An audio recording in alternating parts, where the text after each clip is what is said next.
Good morning, students. Hope all of you are doing well and be safe at home. Welcome back to your chemistry class. Today we are going to start chapter 4 Atomic Structure. So, what is atom? We know that big things are made of smaller things. All objects from skyscraper to a pinhead are made of tiny particles called atoms. So, each and every object in this universe are made up of atoms. It has vast spread of dust particles floating and these are also atoms. So we can say that atoms are building blocks because each and every object is made up of atoms. In space such as planets, stars, comets are also made up of atoms. So we can say atoms are the building blocks of the objects. The next topic is Dalton's atomic theory.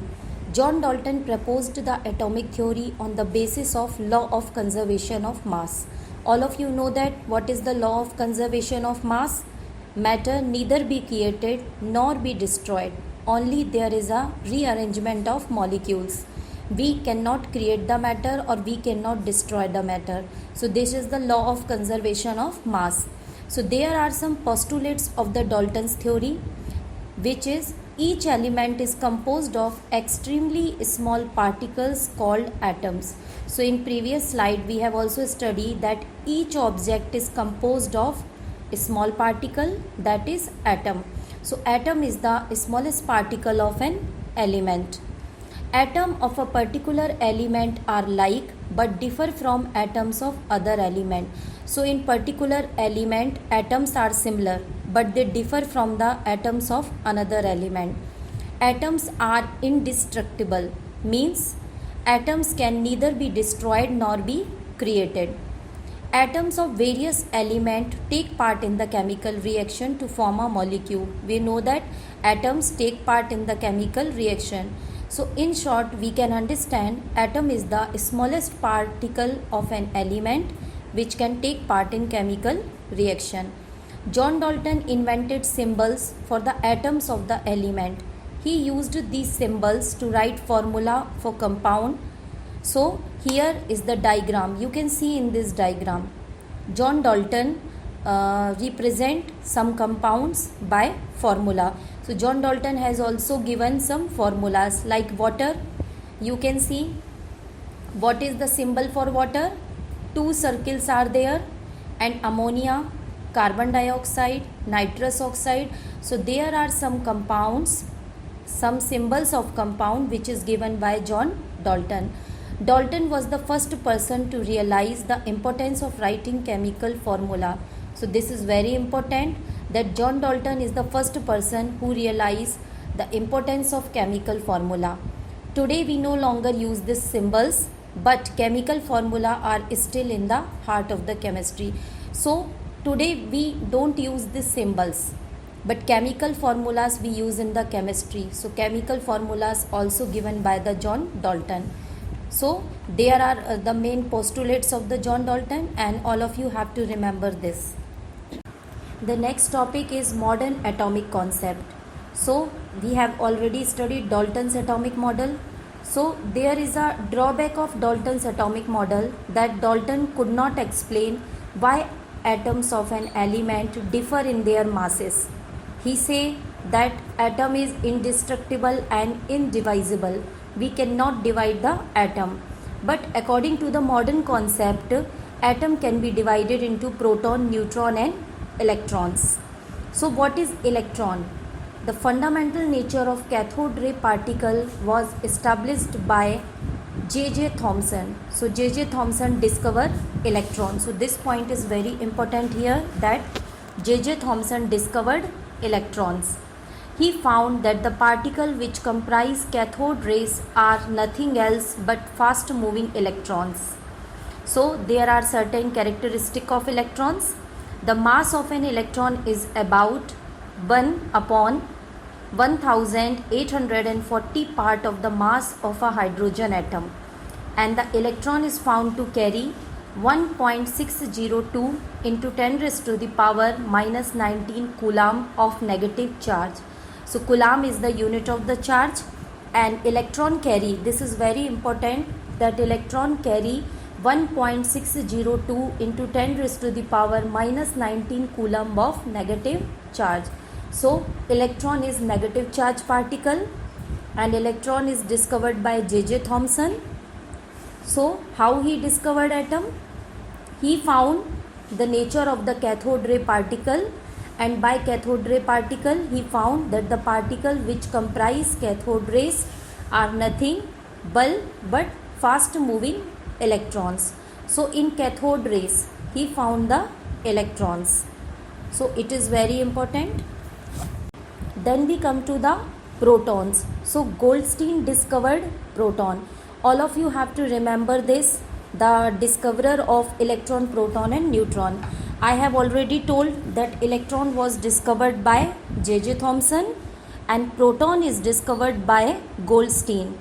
Goldstein discovered proton and found that proton carry positive charge and flow in the direction opposite to the cathode rays. So there is two important point, that Goldstein discovered the proton and proton carry positive charge. We know electron carry negative charge and proton carry positive charge. There are certain characteristics of proton. A proton is positively charged particle present in the nucleus of the atom.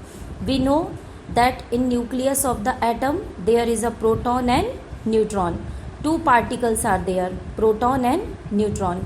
The mass of the proton is 1840 times that of an electron. The charge on a proton is equal in magnitude and opposite in sign of the electron. So it is very important that the charge of a proton is equal in magnitude and opposite in sign to that of the electron. Proton is said to carry a unit positive charge. So electron carry unit negative charge and proton carry unit positive charge. So this point is important here. Then we come to the neutrons. Chadwick discovered the presence of neutral particle inside the atoms. So it is very important point that Chadwick discovered the neutrons, and Chadwick discovered the presence of neutral particle inside the atom. Since these particles are neutral, neutron have no charges.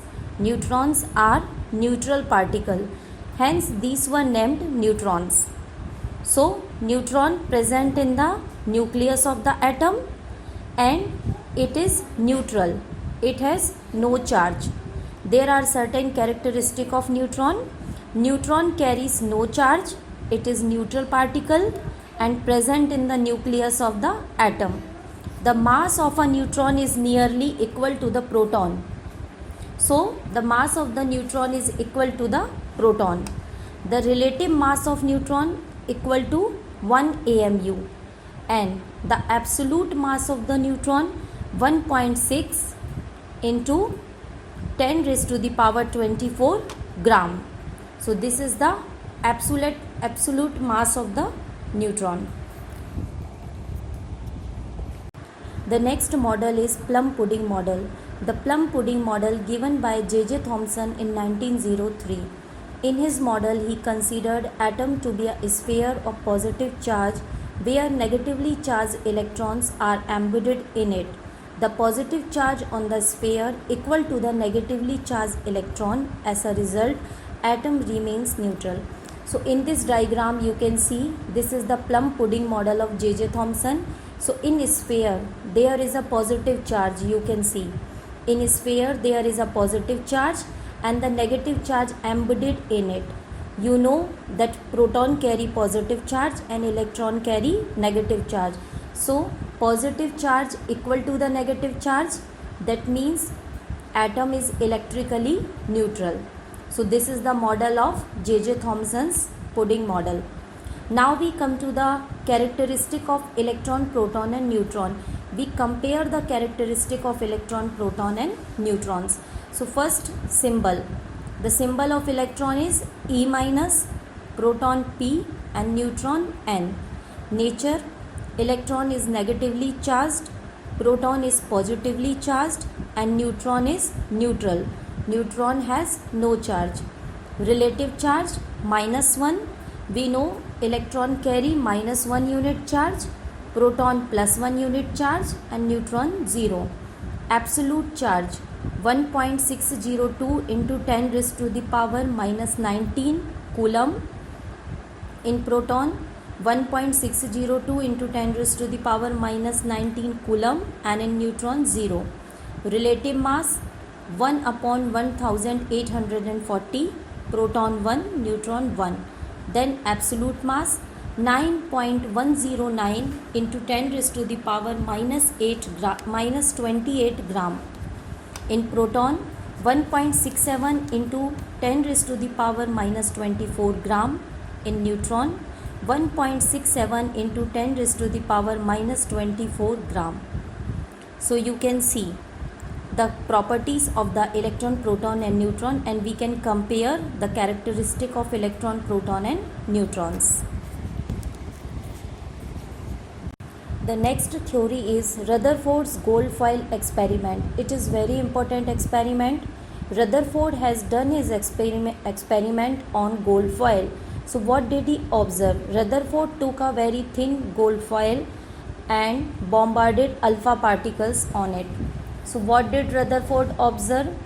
That some alpha particles pass straight through the gold foil. It means most of the space in the atom is empty because alpha particle is positively charged. When they pass straight through the gold foil, it shows that most of the space in the atom is empty. Very few alpha particles deflected through some angle. It shows that nucleus is positively charged, and very few alpha particle rebound from the foil. So it shows that nucleus is hard and dense. So there are the three observations which are given by Rutherford, and here is the diagram. You can see in the diagram, this is gold foil and this is alpha particle. Some alpha particle go straight, some alpha particle deflected, and some alpha particle rebound from the foil. So in this diagram you can see. The next topic is atomic number and atomic mass, or we can say mass number. So what is atomic number? The number of protons present in the atom is called the atomic number. The number of unit positive charge carried by the nucleus of an atom is termed as atomic number. In simply way we can say the number of protons present in the atom is the atomic number. So we know in atom number of protons is equal to the number of electrons because atom is electrically neutral. So what is atomic number? Atomic number is the number of protons. If an atom contain 11 protons, so the atomic number is 11. Simply atomic number is the number of proton. We denote atomic number by Z. So this is the denotion of the atomic number. We denote atomic number by Z and mass number by A. So what is the mass number? Mass number is the sum of proton and neutron. We know in atom's nucleus there is proton and neutron. So mass number is the sum of proton and neutron. And proton and neutron collectively known as nucleons. It is very important that proton and neutrons collectively known as nucleons. So atomic mass is number of protons plus number of neutrons, and we denote atomic number by A. So you keep it in the mind that we denote atomic number by Z and mass number or atomic mass by A. So the next topic is calculation based on mass number and atomic number. How can we find out the number of electron, protons and neutrons in any atom?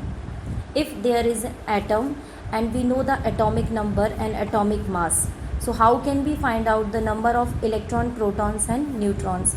So we know that number of proton is Z, that is atomic number. So number of proton is equal to the number of electrons. And number of neutrons, how can we find out neutrons? By atomic mass minus atomic number. So always remember this, that What is the atomic number? Atomic number means number of protons. So atomic number is the number of protons, and number of proton is equal to the number of electrons. And how can we find out the neutrons? Atomic mass minus atomic number, A minus Z. If we put the value in this formula, we can find out the neutron. You can understand it by the example. For lithium atom, suppose you have a lithium atom and you have to find out the number of electron, protons and neutrons in it. So atomic number of lithium is 3, we know. So the atomic number is 3, so number of proton is 3, because we know that atomic number is the number of protons. So number of proton is 3, and we know number of proton is equal to the number of electrons, so electron is also 3. And neutrons, atomic mass minus atomic number, so we know the atomic mass of the lithium is 7, so neutron 7 minus 3, that is atomic mass minus atomic number equal to 4. So in lithium there is 3 proton, 3 electron and 4 neutron. So by this you can find out the number of electron, proton and neutron. Like there is another example of sodium. The atomic number is 11, atomic mass is 23.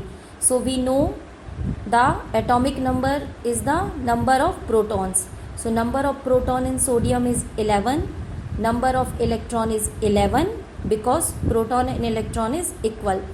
And number of neutron, atomic mass minus atomic number, 23 minus 11. So in this way you can find out the electron, proton, neutron of any atom. The next topic is isotopes. What are isotopes? Isotopes are the element having same atomic number but different atomic mass. I repeat again, it is very important. Isotopes having same atomic number but different mass number. You can see in the example, there is an example of chlorine. So here is atomic number is 17, here is also 17. So atomic number is same but mass number is different. Here 35 mass number and here 37 mass number. So this is isotopes. Isobars are the element having same mass number but different atomic number. So remember this, same mass number but different atomic number. For example of this, argon and calcium, we know argon and calcium have same atomic number, same mass number but different atomic number. The mass of the argon is 40 and the mass of the calcium is also 40, but they have different atomic number. Argon's atomic number is 18 and calcium atomic number is 20. So these are isobars. The next is isotones, elements having same number of neutrons. So we call them isotones, like carbon and nitrogen. If you find out the value of neutron in carbon and nitrogen, so both the neutrons are same. So we call carbon and nitrogen are isotones because they have same number of neutrons. The next topic is calculation based on mass number and atomic number. We know that in nucleus of the atom there is a proton and neutron, and we denote mass number by A. So here is an example. An atom X, suppose there is an atom X has 7 electron, 7 neutrons. Find its atomic number and mass number. Also represent the atom symbolically. So here there is a hint, you know, the atom has 7 electrons and 7 neutrons. 7 electrons. So you know in atom the number of electron is equal to the number of proton. Always number of electron equal to the number of proton. So we can say the atomic number is 7 because 7 electron. So there is 7 proton in this atom, and we know the number of proton is the atomic number. So the atomic number is 7. Look here. So which element having the atomic number of 7? Nitrogen. And mass number? number of protons plus number of neutrons. So if there is 7 neutrons and 7 protons, so mass is 14. So the atom has atomic number 7 and mass number 14.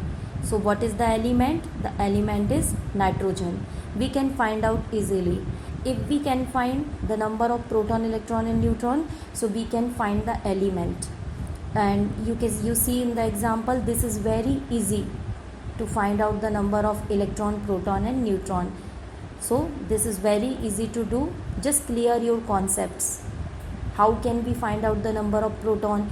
And this is very important point, that number of proton equal to the number of electron and atomic number is the number of protons. So clear your concept and it is very easy. The next topic is arrangement of electrons in atom. So first we see Rutherford model. According to the Rutherford, atom has a small positive nucleus containing proton and neutron and negative electrons orbiting around the nucleus, and the same way as planets orbit around the sun.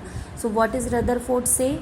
Rutherford say about the arrangement of electrons is that nucleus has proton and neutron and electrons orbiting around the nucleus like planets orbit around the sun. So the same way electron orbiting around the nucleus. Then we come to the next model, Niels Bohr's model. So what does Niels Bohr say? According to the Bohr, the orbiting electron were grouped together in shells. Each shell could hold a limited number of electrons. So according to the Bohr, orbiting electron always in the shell. There is a shell around the nucleus and each shell can hold a limited number of electrons. So the first shell is nearest to the nucleus. The electron in it are strongly attracted to the nucleus and it can hold only 2 electrons. So Niels Bohr said that the first shell is nearest to the nucleus, so it is strongly attracted to the nucleus and it can hold only 2 electrons. The electrons which are filled into the shells can be determined by the formula 2n square. How do we know that how much electrons are there in each shell? So there is a formula 2n square. By this formula we can find out the number of electrons in the each shell. N equal to the number of shell. So if there is a K shell, that means N equal to 1. If there is a L shell, we put the value of 2, N equal to 2. If there is M shell, we put the value of N is 3. So around the nucleus there are shells K, L, M and O. Niels Bohr give their name, that the nearest shell is K, after that L, after that M and after that N. And how much electrons are there in each shell? We can find out by the formula 2n square. N equal to number of shells. If there is a K shell, so N equal to 1. For L, N equal to 2. For M, N equal to 3.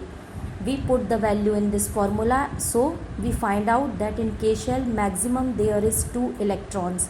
So it is very important, keep it in the mind, that in K shell there is maximum 2 electrons. In L shell there is 8 electrons, because the number of the value of the N is 2. So we put the value in the formula 2n square. So there is 8 electrons. In M shell there is 18 electrons. So we can find the electron by this formula, and this formula is given by the Niels Bohr. The next topic is electronic structures of the elements. So you can see in the diagram, there is element, there is atomic number, and below the element there is electronic structure. So there is one important point here. If one shell is filled, then electron go to the next shell. So it is very important that first shell should be filled. After that electron go to the next shell. You can see it is hydrogen. The atomic number of hydrogen is 1, and we know that first shell is K and there is maximum 2 electrons. So 1 electron in the K shell. Helium atomic number 2. So the K shell is completed. 2 electron is there. and lithium atomic number is 3. So we know that K shell has maximum 2 electrons. So K shell is completed. Now one electron will go to the L shell because K shell is filled. When K shell is filled, then electron go to the L shell. Otherwise electron can't go. So there is K shell is filled, then one electron will go to the L shell. In beryllium 4, similarly 2 electron in the L. So in this way you can see the electronic arrangement of different elements. If one shell is filled, then electron will go to the another shell. So in this diagram you can understand it, and you can see the electronic arrangement of various elements, how electron goes into the shells and how electron fill into the cell. So what is the rearrangement? The arrangement of electron in shells. We can say this electronic arrangement or electronic structure. Now the next topic is electron structures of the element. How are the electronic structures? So by this drawing or by this figure, you can understand the electronic structure very well. Like first element is hydrogen, so the atomic number is 1. That means hydrogen has 1 electron. So you know that 1 electron will go to the K shell because K is the nearest shell. So after nucleus there is a first shell, K shell. So 1 electron will go into the K shell. So we denote the electron by red dot. You can see in the diagram. This is a K shell and 1 electron is here. In helium atomic number is 2. So I told you when first shell is filled, then electron will go to the next cell. So in K shell there is maximum 2 electrons. So 2 electrons in K shell, showing by the red dots. In lithium 3, so 2 electron in K shell and 1 electron in L shell. So L shell will introduce here and 1 electron will be in the L shell. So the electronic configuration is 2 1. And barium 4, so 2 electron in K shell and 2 electron in L shell. So in this way you can see the electronic structure, how electron will go into their shells. And there are number of shells after the nucleus like K, L, M and O. The next topic is valency. What is the valency? Electrons in the outermost shell of an atom are called valence electron, and these electrons determine the chemical properties of the element. So what are valence electron? Electron in the outermost cell of the atom is known as the valence electron, and these electrons determine the chemical properties of the element. And what is valency? The number of electrons which an atom gain, lose or share is called its valency. I repeat it again. The number of electrons which an atom can gain, lose or share is called valency. So type of valency, there are two types of valency, electrovalency and covalency. So what is electrovalency? The number of electrons lost or gained by an atom to achieve the electronic configuration of the nearest noble gas is called electrovalency. We know that atoms are always trying to achieve the electronic configuration of noble gas, or they are trying to complete their octet. So in further classes you will study about the octet rule, that all the atoms try to complete their octet, the 8 electrons in their outermost shell. Or in another words we can say they try to achieve the electronic configuration of inert gas. So the number of electrons lost or gained by the atom of an element to achieve the electronic configuration of the nearest inert gas is called electrovalency. So there is two type of electrovalency, positive electrovalency and negative. When an atom lose electron, so it is positive electrovalency, and when an atom gain electron, it is called negative electrovalency. For example, sodium loses 1 electron, magnesium loses 2 electron and aluminium loses 3 electron to complete its octet. So they will show positive electrovalency. And similarly, chlorine, oxygen and nitrogen. Chlorine gain 1 electron, oxygen gain 2 electron and nitrogen gain 3 electron to complete their octet. So they will show the negative electrovalency.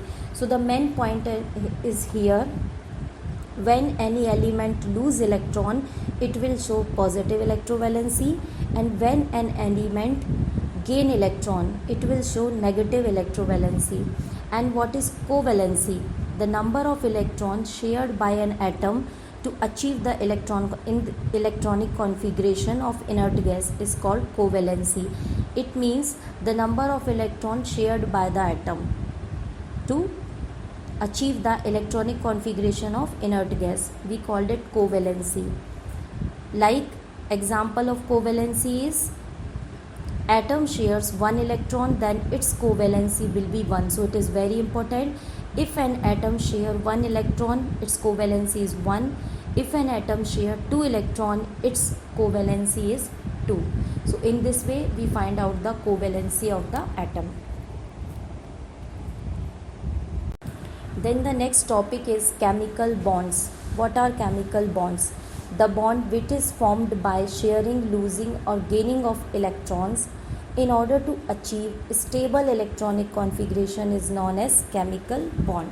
So the bond, I repeat it again, the bond which is formed by sharing, losing or gaining of electrons to achieve the inert gas configuration is known as chemical bond. Valence electron provide bonding between atoms in two ways, by transferring of electron from one to another. The bond transfer formed by the transfer of electron is called ionic bonds. So it is very important. The bond formed by the transfer of electron is called ionic bond, and the bond formed by the share of the electron is known as covalent bond. So there is two important point, that in ionic bond there is a transfer of electron, and in covalent bond there is a sharing of electrons. So this is the important concept, keep it in the mind. The next topic is cation and anion. So this is very important concept, that what is cation and what is anion. An atom loses an electron to form positive ion known as cation. An atom gains an electron to form negative ion known as anion. So there is important point that positive ion is known as cation or negative ion is known as anion. So how can positive ion form? When an atom loses an electron, it will form positive ion or cation, and when an atom gains an electron, it will form negative ion or anion. Cations and anions are held together by strong electrostatic forces of attraction. So there is an example, formation of cation.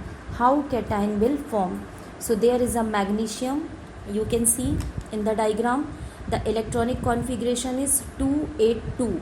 So K shell 2 electron, L shell 8 electron and M2. So this is the electronic dot structure of magnesium.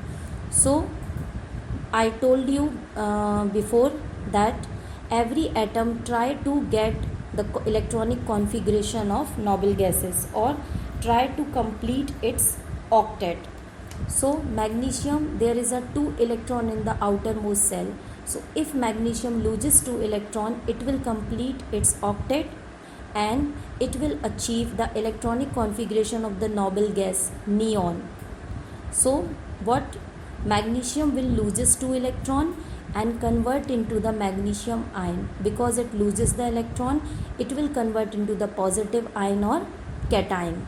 So this is the formation of cation, because every atom try to achieve the configuration of inert gases, or in other words we can say every atom try to complete its octet. It means there is a 8 electrons in the outermost cell. Then the next topic is formation of anions. How anion will form? Similarly, when chlorine gain electron, so it will form chlorine anion. In this diagram you can see the electronic configuration of chlorine 287. It means the outermost orbital, it has 7 electrons. So to complete its octet or to achieve the electronic configuration of inert gas, chlorine gain one electron, because if it will gain one electron, its configuration will be 288. So it will achieve the electronic configuration of organ. So what will chlorine do? Chlorine gain one electron and convert into the chlorine anion 288. So it will achieve the electronic configuration of the inert gas. The same way sodium, what sodium do? Sodium will form cation and chlorine will form anion. So how let's see how ionic bond will form. If you can see there is two atoms, sodium and chlorine. So sodium give one electron and chlorine take one electron. So there is a transfer of electrons. So the ionic bond will form. Because there is a transfer of electron, sodium lose one electron and chlorine gain one electron. So sodium give one electron to the chlorine. So the ionic bond will be formed.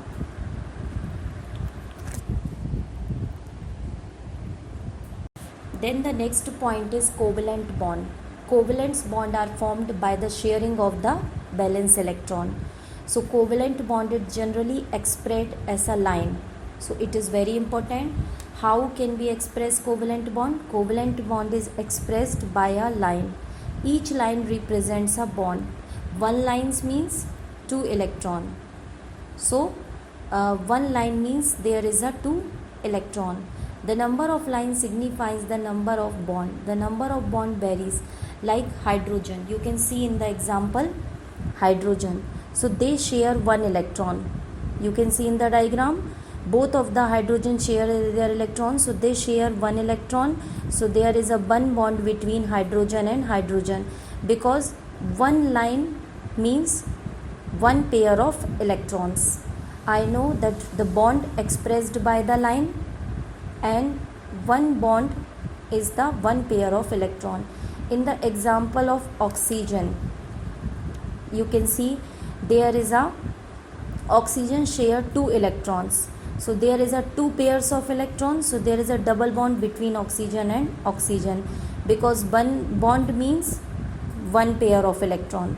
And nitrogen share 3 pairs of electrons. So there is triple bond between nitrogen, because there are 3 pairs of electrons. So there is triple bond between nitrogen. So this is the covalent bond, and covalent bond by the sharing of electron. Atoms share electron to achieve the electronic configuration of inert gases. In this diagram you can see the diagram of hydrogen.